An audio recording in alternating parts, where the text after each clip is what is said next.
এই দাদু হুজুরের হাত থেকে আজকে কেউ বাঁচতে পারবে না। আজকেও দাদু হুজুর আইছে। সেই দিন তো সব পলাইছিলি, আজকে কেউ বাঁচতে পারবি না। দাদু হুজুর বড় তাই তো। এই চলে আয় তাড়াতাড়ি আয়। না এই সবাই পালালো, তুই পালালি না কেন? তুই দাদু হুজুরকে ভয় পাস না? দাদু হুজুর, আমি তোমাকে দেখে ভয় পাই না। কে? দাদু হুজুরকে ভয় পাস না তো কাকে ভয় পাস? আমি তাকে ভয় পাই, দাদু হুজুর যাকে ভয় পায়। দাদু হুজুর কাউকে ভয় পায় না। দাদু হুজুর, তুমি একজনকে ভয় পাও, আমি সেই দিন দেখলাম। হে আল্লাহ, আমি অনেক বড় গুনাহগার, তুমি আমাকে মাফ করে দাও। হে আল্লাহ, আমি একমাত্র তোমাকেই ভয় পাই।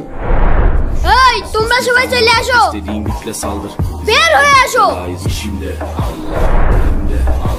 আমরা কেউ দাদু হুজুরকে ভয় পাই না, আমরা একজনকেই ভয় পাই, তিনি হলেন আল্লাহ। হ্যাঁ, তুই একদম ঠিক বলেছিস। এই দাদু হুজুর শুধু আল্লাহকে ভয় পায়। বন্ধুরা, দাদু হুজুরের ভিডিওটি কি 50,000